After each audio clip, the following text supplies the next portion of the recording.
No, pa gledajte, SDS in demokrati so vložili več ugovorov, na katere morajo komisije, volilne komisije odgovoriti v 48 urah. To je bilo včeraj, se pravi jutri, nekje čez dan se izteče rok.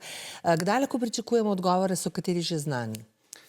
En odgovor je že znan. Volilna komisija volilne enote 3000 Ljubljana center je že odločila o ugovoru in ga zavrnila. Tako da preostale odločitve pa lahko pričakujemo do jutri, do popoldanskih ur nekje. No, SDS in demokrati tudi zahtevajo, da se na nekaterih voliščih volitve ponovijo. Kako je s temi ponovitvami? So ponovitve volitev na posameznih voliščih možne ali je potem potrebno, ne vem, ponoviti celotne volitve v vsej državi? Po zakonu je možna odločitev volilne komisije, volilne enote, da odredi ponovitev glasovanja na volišču, če je prišlo do takih nepravilnosti, ki so vplivali na izid glasovanja. Ampak to se seveda nanaša na redna volišča, ne na predčasno glasovanje. Zaradi tega, ker na predčasnem glasovanju se pravzaprav uporabljajo volilni imeniki volišč, rednih volišč, tako da bi to bilo pravzaprav nemogoče izvesti, da bi razveljavili samo glasovanje, ki je bilo na voliščih za predčasno glasovanje. Ker SDS zahteva, da se izidi predčasne glasovanja na 24 voliščih, ne gre, sicer vemo bolj za Ljubljano, ne upoštevajo. To ni mogoče. Ne, tega zakon ne predvideva, da izbrišeš izid določenih volišč, tako da pač temu nimam kaj dodati. No, zlasti SDS trdi, da še nikoli ni bilo toliko nepravilnosti na volitvah, kot prav tokrat. Navajajo več argumentov za to, neažurirani volilni imeniki, zmanjkalo je volilnic v nekaterih voliščih, odnašanje skrinjic z volišč.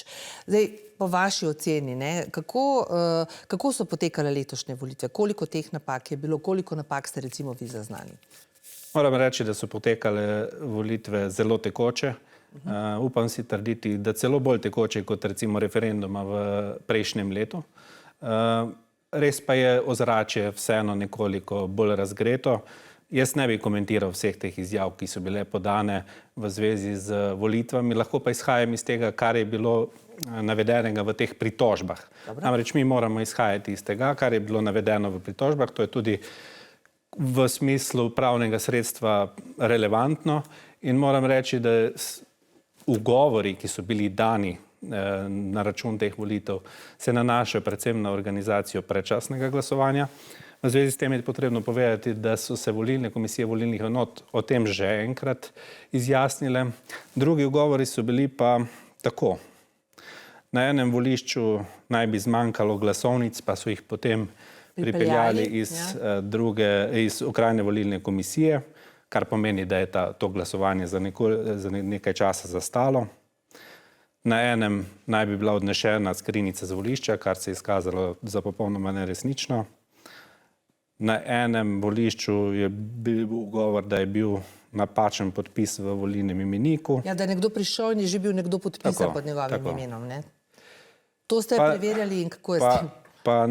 To bojo preverjale volilne enote, zdaj v tem ugovornem postopku. Pa na dveh voliščih, da je pač nekdo iz volilnega odbora prepovedal zaupniku fotografiranje razglasa po koncu glasovanja, ki se obesi na samem volišču. In to je vse. To smo dobili. Skratka, od preko 3000 volišč so bili ti podani ugovori, ki sem jih naštel pravkar, kar ne nazadnje kaže tudi na mojo oceno glede poteka teh. Dobro, nas kot volivce seveda najbolj zanima, ali bi lahko zaradi vseh teh ugovorov, zapletov, če se seveda potrdijo, da so se te napake bile, lahko spremeni izid volitev. Vemo, da je zlasti na prvem in drugem mestu zelo majhna razlika, in seveda nas vse zanima, ali se lahko spremenijo izidi. Torej, zdaj me nekako vlečete za jezik, da napovem, kako bo odločeno v teh ugovornih postopkih. Jaz tega ne morem napovedati. Kot sem omenil, ena volilna enota je že odločila in je ugovor zavrnila. Kar se tiče pa nadaljnjih morebitnih sprememb pri izidu glasovanja, je pa seveda vse odvisno še od štetja glasov, ki pridejo po pošti iz tujine, kar se bo dogajalo v ponedeljek. Res pa je, da ponavadi ti glasovi ne prinašajo sprememb. Seveda težko napovedovati, mogoče lahko prije kje do kakšne spremembe, ampak največkrat se to ne zgodi. Se kar enakomerno razporedi. Kdaj torej lahko pričakujemo uradne izide volitev? Uradne izide lahko pričakujemo najkasneje 7.4.